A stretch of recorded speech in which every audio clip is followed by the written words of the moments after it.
Since 2003, this is the Sports Source, East Tennessee's #1 sports talk show. Presented by Pipe Wrench, and by Junk Be Gone, and by the Garza Law Firm.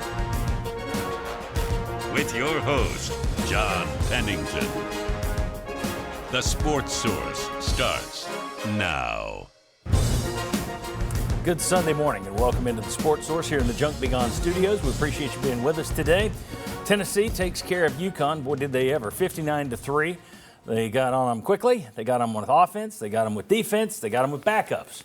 We'll discuss that game, and then we'll look forward. A lot of the show will be looking forward to what has turned out to be a huge game at Missouri this weekend. Let's go ahead and show you what's coming up on the docket today. Top takeaways from yesterday's action. Worst coaching moves. Oh, I got one. We'll bring that up. Bests and worsts of the 2023 season so far. Just kind of we're at the three-quarter poll. So let's rewind and see where this team is and what were we most wrong about, basically. UT's path to Atlanta, it's still alive. It's the lights are dimming, but there are still lights. We'll break that down. Scouting Missouri. If this game on Saturday comes down to one possession to win it, do you want Tennessee's offense out there or Tennessee's defense? We'll ask that of our VFLs. We'll get your worry level for this Missouri game. That's in the polls. And we'll do the Cavaliers line. This first segment brought to you by the Garza Law Firm.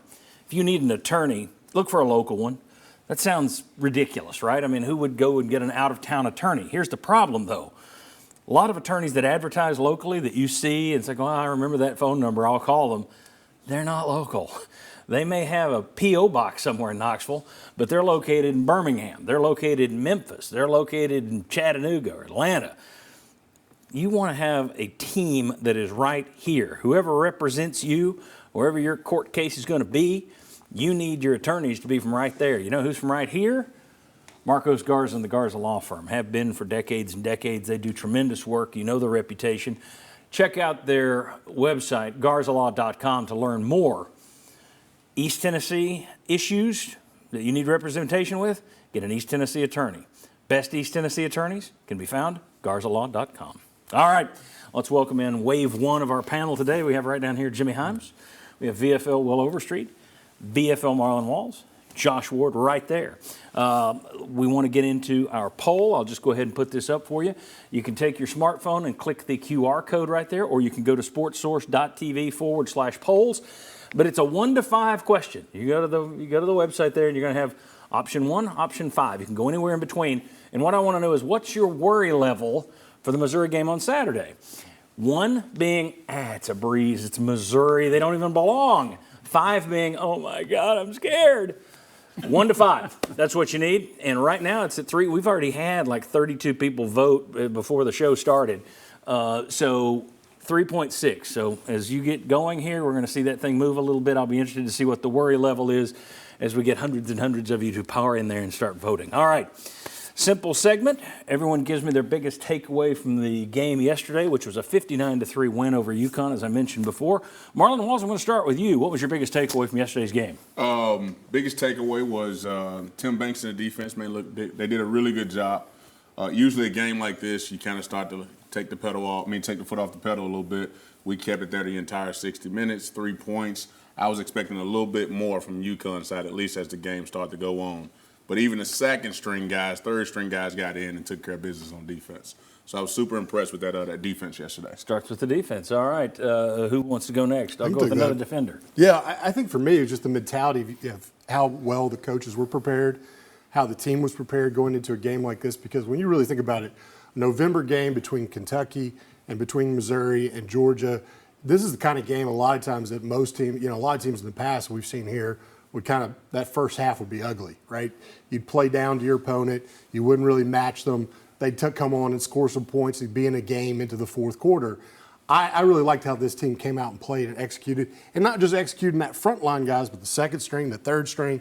Everybody was ready to go. The energy was there. That was a surprise. I thought this would be a letdown game just because of where it's at in the position at this point in the season. Noon kickoff, too. Noon kickoff. So I was really impressed that this team was that ready to play this kind of game, because this is one of those games you expect to be a little bit ugly if you've been watching football a long time. Well, to your point, Josh Heupel said twice, he reminded his team, you need to be focused. 48 hours before the game and that morning. He said, you need to be focused, because if you're not, you don't have a competitive edge, then upsets can occur.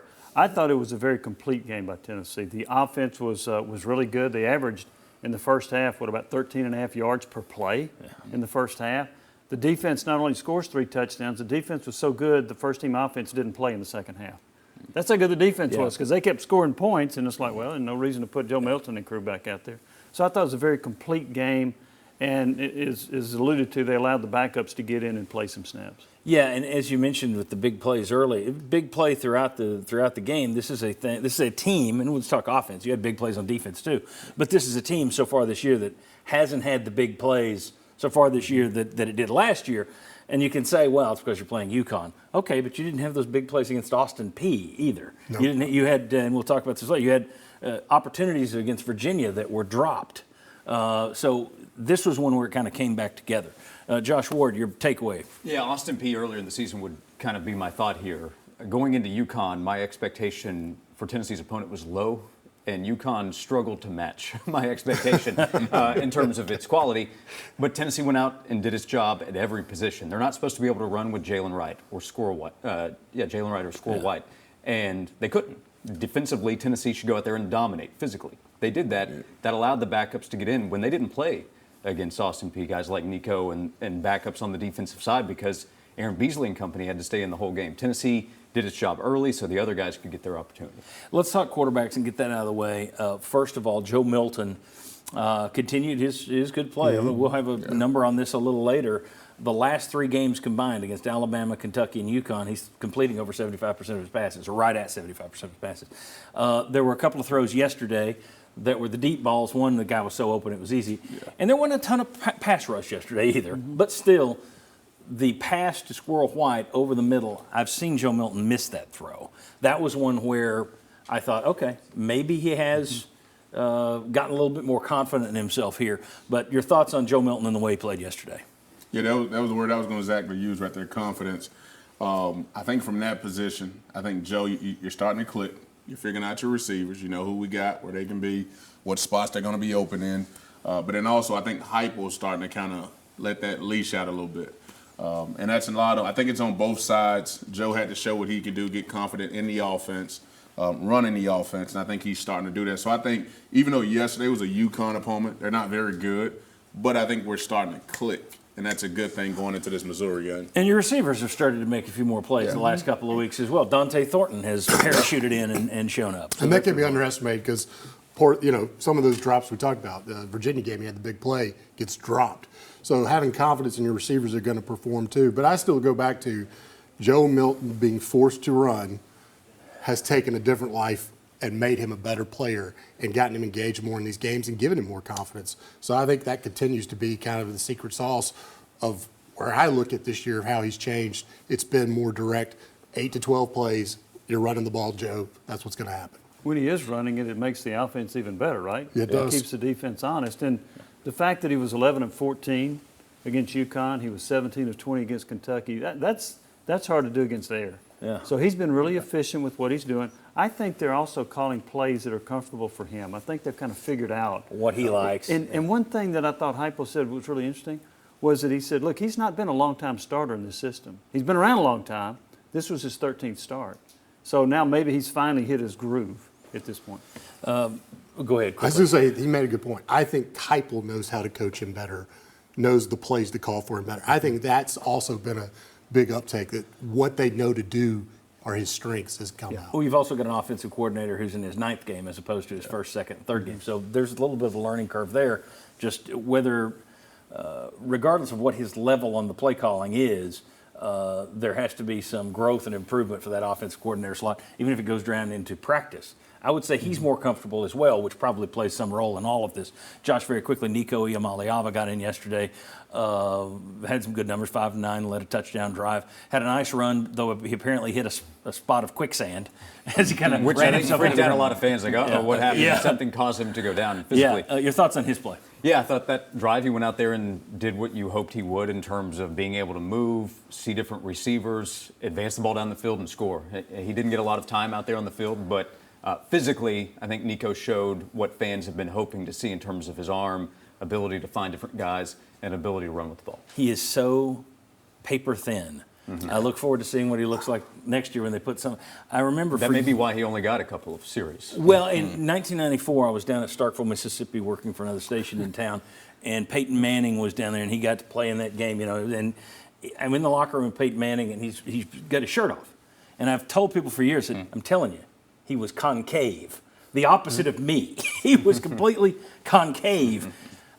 I think Nico's smaller than Peyton Manning was as a freshman. He's the thinnest guy I've ever seen out there. So I'm glad they kept him upright and protected him yesterday. All right, let's get into our game gauge. A couple of stats we track all year. We showed you these before the season. Some numbers that when Josh Heupel's teams over his first 5 years and now 5.5, when he hits these numbers, his team wins about 90, 95% of the time. Rushing yards, he needs to get to 150. They got to 275.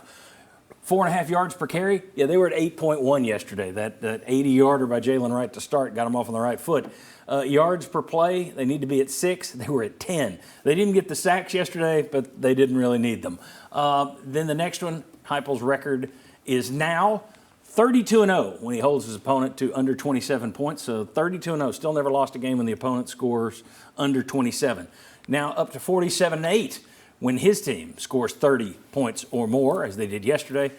31-3 when they win the turnover margin, as they won it big yesterday.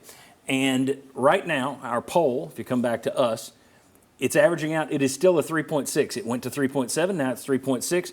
38% of you are voting 4. I'm a 4 on the worry meter. 23% say 5. 23% say 3. 9% say 2. 7% say, it's a pushover. It's a 1. Sterling's voting over there for the 1. So keep voting. Keep telling us what your opinion is. We'll see if that thing moves. Once you get over 100 or so people, it's hard to move that thing, but occasionally it'll jump. So I want to see what we're doing.